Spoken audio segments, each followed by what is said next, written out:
Sinabi po ni Representative Leandro Lebiste, medyo nalungkot ako na ang daming bashers. Akala ko kung gusto mong itigil ang korupsyon, yan ang gusto ng tao. Nakakapagtaka bakit ang daming galit na ilabas ang files tungkol sa budget insertion. Okay, talagang halatang-halata na bata pa sa politika itong si Leandro Lebiste, si congressman. Kasi nagtataka pa siya Bakit daw ang dami niyang bashers? Akala ko ba, sabi niya, no? Akala ni Congressman Leandro Lebiste, pag ikaw ay anti-corruption, panay papuri. Panay papuri ang aabutin mo. Hindi po. Dito po, sa gobyernong ito, correct kayo, Congressman Lebiste, panay bash ang aabutin mo. Hindi lang yun. No? Aawayin ka, no? Pasasamain ka ng mga tao. Bakit ka nagtataka, Congressman Lebiste? Ngayon, alam mo na ngayon. Kasi hindi lang po yan yung gobyerno. Hindi lang po yung mga trolls. Kasama po kasi na nagmamanipulate sa utak ng mga tao. Kasama po sa mga nagmamanipulate ay yun pong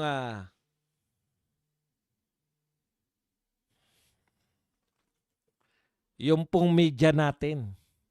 Talagang malulungkot ka po.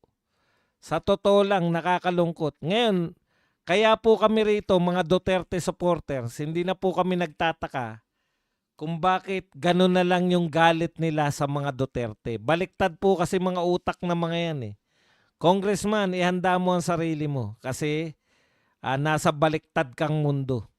No? Ikaw lang sa mga congressman, kayo lang nila Kiko Barsaga, ilan lang po kayo. No? Ilan lang kayong mga batang congressman o mga congressman na lumalaban sa mga korupsyon. Hindi mo alam ang kalakaran. Dito sa Pilipinas, pag lumaban ka sa korupsyon, ikaw ang masama. Nakita nyo po si Tatay Digong, lumaban sa droga. Siya ngayon ang masama. Siya ang kontrabida. Siya ang pinalalabas na ng mga masamang tao. Pinalalabas po siya na may impunity sa pagkitil ng buhay.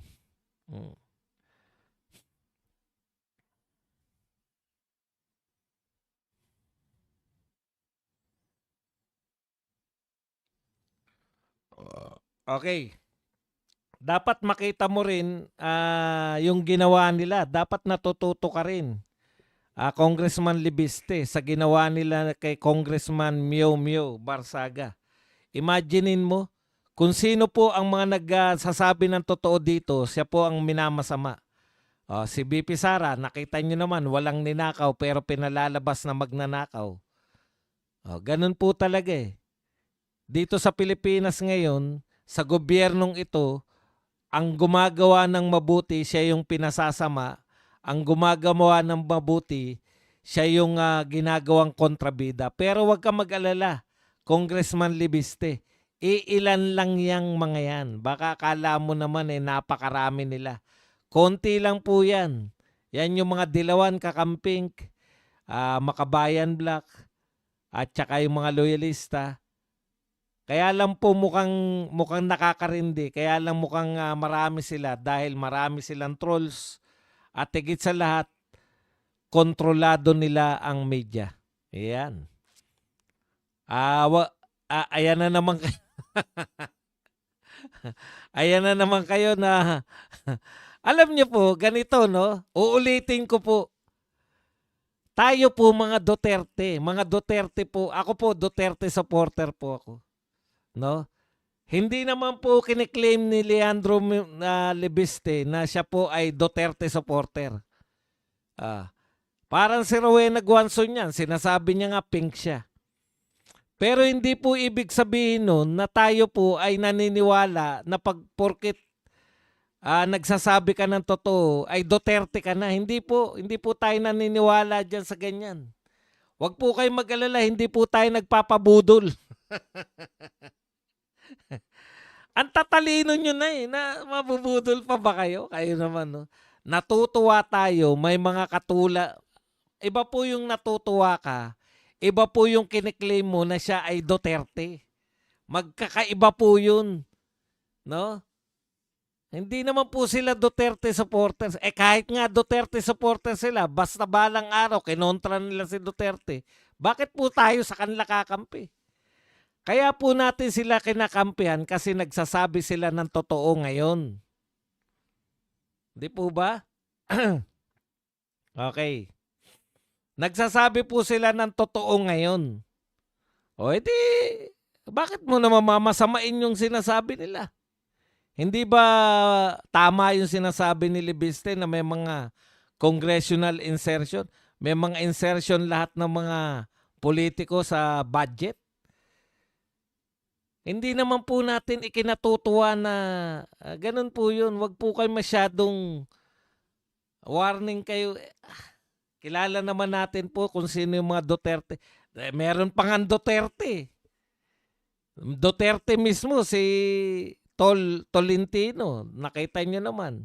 Oh, nakatangay ba siya sa mga Duterte?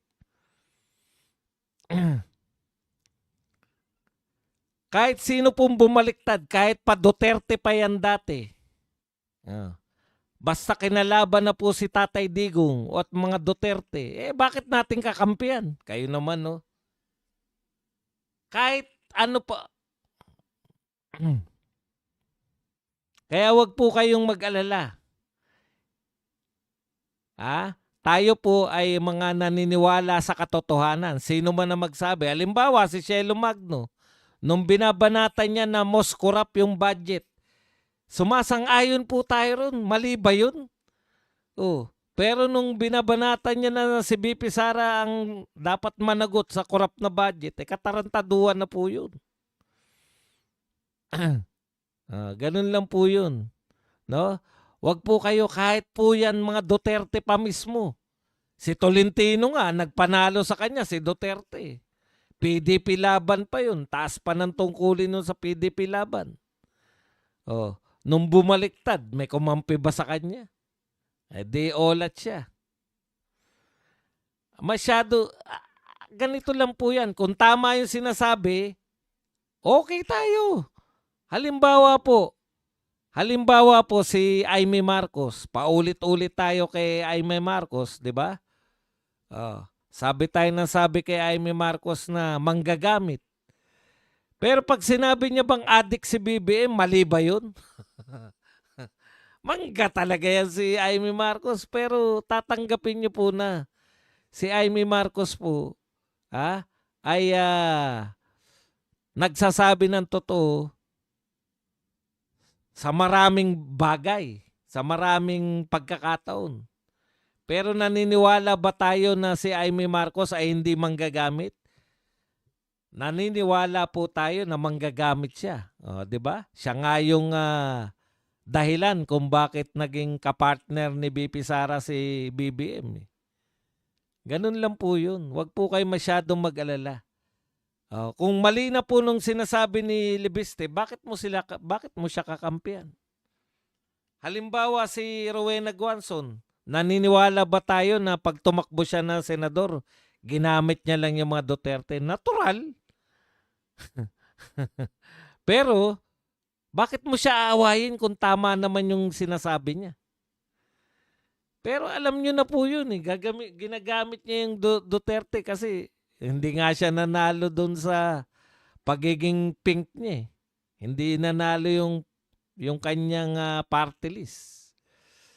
Okay. Balik po tayo rito kay Libiste. Yan yung sinasabi natin, no? Libiste, kung talagang ikaw ay itutuloy-tuloy mo yan, marami talagang aaway sa'yo. Mga makapangyarihang tao ang aaway sa'yo. Katulad ng nangyayari ngayon sa mga Duterte. So kung hindi mo kaya yan,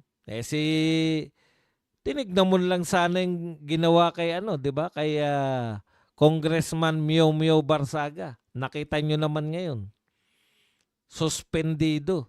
Samantalang nagpapahayag lang siya ng kakaiba.